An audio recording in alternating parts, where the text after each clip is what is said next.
मैं आपका अपने YouTube चैनल पे स्वागत करता हूँ। आज की जो टॉपिक है, आज हम लोग पढ़ेंगे मार्फोलॉजी ऑफ फ्लावरिंग प्लांट।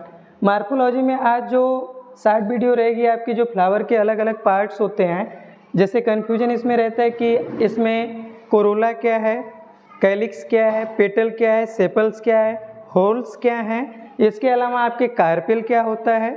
ठीक, इस सब पे लेकर के मैं आज आपसे डिस्कस करूँगा। मैंने एक फ्लावर लिया है, जनरली हिबिस्कस का फ्लावर हम लेते हैं, क्योंकि हिबिस्कस के फ्लावर में जो भी आपके पार्ट्स होते हैं, जैसे कैलिक्स है, कोरोला है, एंड्रोसियम है, गायनोसियम है, इन सारे टर्म को मैं आज आपको बताऊंगा।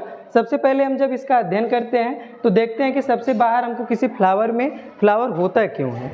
किसी भी प्लांट में अगर फ्लावर लगा हुआ है तो मीन्स कि ये क्या है, उसका रिप्रोडक्टिव पार्ट होता है। फ्लावर क्या होता है, रिप्रोडक्टिव पार्ट्स होता है, क्योंकि किसी भी फ्लावर में क्या होते हैं, जैसे प्लांट्स में क्या हो रहा है, अगर रिप्रोडक्शन होना है तो रिप्रोडक्शन का जो सेंटर होता है वो फ्लावर होता है। ठीक, क्योंकि आप जानते हैं कि फ्लावर से ही आपका सीड और फ्रूट का फॉर्मेशन होना है। तो इसमें कौन कौन सी संरचनाएं रिप्रोडक्शन में भाग लेती हैं, किस तरीके से किसका फॉर्मेशन होता है, ग्रुपली हम उन्हें क्या कहते हैं, सेपल्स क्या है, पेटल्स क्या है, कार्पेल्स क्या है, पेरियंथ क्या है, इन सब के बारे में आज हम अध्ययन करेंगे। चलिए देखते हैं, सबसे कलर्ड पार्ट पे ही आते हैं, क्योंकि जब हम फ्लावर को बांट करके पढ़ते हैं तो मेनली 4 पार्ट्स पढ़ते हैं, जिसमें आपका आता है सबसे पहले आपका कोरोला, जिसे ऑरेंज होता है उसे पेटल्स कहते हैं, यानी जो कलर्ड पार्ट है उसे पेटल्स कहेंगे, और ग्रुप में हम उसे क्या कहते हैं, कोरोला कहते हैं। इसके बाद इसका ग्रीन जो पार्ट है, आप देख रहे होंगे किसी भी फ्लावर्स में आपने देखा होगा कि जब कोई फ्लावर होता है तो इस तरीके से उसको बाइंड करने के लिए नीचे से कुछ संरचनाएं निकली होती हैं जो जनरली ग्रीन कलर की होती हैं, उन्हें हम क्या कहते हैं, कैलिक्स कहते हैं। ठीक, इन्हें हम कैलिक्स कह देंगे। और ये जो कलर्ड पार्ट आपका दिख रहा है इसे हम क्या कहते हैं, इसे हम कहते हैं पेटल्स। ठीक, इस पे ऑलरेडी लिखा हुआ है तो आप ध्यान दे पाएंगे, यहाँ पे पेटल्स है। पेटल्स में इसे हम क्या कहते हैं, कोरोला। ठीक, कोरोला क्या है, जब इन सारे पेटल्स को हम ग्रुप में बोलते हैं तो इसे हम क्या कह देते हैं, यानी collective part of the petals is known as corolla. ठीक, उसी तरीके से मैंने दूसरा टर्म बताया था सेपल, यानी सेपल्स को हम और क्या किस नाम से जानते हैं, कैलिक्स। कैलिक्स क्या है आपका, the collective part of sepals is known as calyx. ठीक, इसके बाद हमारा पेडिकल आता है। पेडिकल जो शेप है, इस पे हमारी जो ओवरी है, फ्लावर की जो ओवरी है वो अटैच होती है। तीसरा पार्ट है आपका रिसेप्टिकल। यहाँ पे देखेंगे, जो जनरली आपने देखा होगा जब प्लांट्स में, फ्लावर में आपका ये पार्ट जो होता है जहाँ से एग एराइज, एग आपका यहाँ पे रहेगा।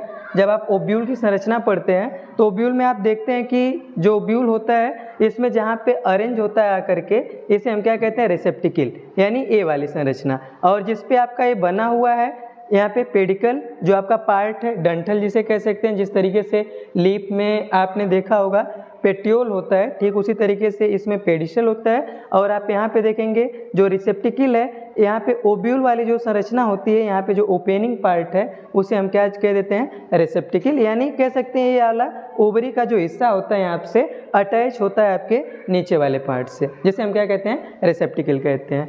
इसके बाद जो कुछ पार्ट्स है, मैंने बताया था कि मेनली 4 पार्ट्स हम पढ़ते हैं, calyx, Corolla, androecium and gynoecium. अब एंड्रोसियम क्या होता है, इसका मेल पार्ट होता है, और मेल पार्ट आप जानते हैं यहाँ पे लिखा गया है स्टेमेन, और इसमें क्या क्या आता है, आपका एंथर आता है और फिलामेंट आता है।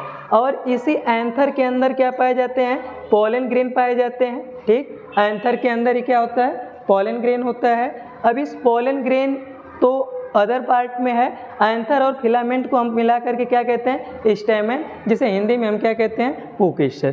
ठीक, ये हमारा हो गया मेल पार्ट, जिसे हम क्या कह देते हैं, एंड्रोसियम। एंड्रोसियम कह देंगे। और जो लास्ट वाला पार्ट है हमारा, जिसे हम फीमेल पार्ट कहते हैं, और इस हिंदी में उसे स्त्री केसर कहते हैं। इसमें जनरली 3 पार्ट होते हैं, जो अपर मोस्ट पार्ट है स्टिग्मा, और उसके जो मिडिल पार्ट है स्टाइल, एंड जो सबसे लोअर पार्ट होता है आपका ओब्यूल, जिसमें क्या होता है, एग होता है, या फिर जिसे हम क्या कहते हैं, ओब्यूल कहते हैं, क्योंकि ओब्यूल में ही क्या होता है, जो ओब्यूल है इसे हम एग भी कह सकते हैं, जो किसके अंदर होता है, आपके ओवरी के अंदर। और फार्मली इन सारे पार्ट्स को मिला करके हम क्या कहते हैं, गायनोसियम। ठीक, यानी मैंने बताया कि फ्लावर मेनली 4 पार्ट्स हमें देखने को मिलते हैं, कैलिक्स, कोरोला, ठीक, एंड्रोसियम और गायनोसियम। ये 4 पार्ट्स थे हमारे। लेकिन इसमें जो आपके कैलिक्स और कोरोला होते हैं, इनका रिप्रोडक्शन में कोई रोल होता नहीं। इसमें जो रोल है रिप्रोडक्शन में, मेल पार्ट में आपने देखा एंथर और फिलामेंट, और फीमेल पार्ट में आपने देखा स्टिग्मा, स्टाइल और ओवरी। इसमें मैं थोड़ा सा ये पार्ट बता दूं आपको, जब ये पार्ट आपका जो आपका पोलन ग्रेन होता है, ये ब्रस्ट होकर के स्टिग्मा पे आता है, और स्टिग्मा पे धीरे धीरे जर्म ट्यूब का फॉर्मेशन होता है, और जर्म ट्यूब आकर के एग को क्या करता है, फर्टिलाइज करता है। इसे हम लोग नेक्स्ट वीडियो में पढ़ेंगे। इस जो जनरली पार्ट्स थे फ्लावर को लेकर के, कुछ टर्म थे जिसमें सबसे ज़्यादा कन्फ्यूजिंग पार्ट था सेपल, पेटल, कार्पेल, कोरोला वगैरह, उसको मैंने डिस्कस किया। अब नेक्स्ट वीडियो में इसे रिप्रोडक्शन से रिलेटेड जो टॉपिक है उसको लेकर के हम डिस्कस करेंगे। मिलते हैं अगली वीडियो में, तब तक के लिए धन्यवाद।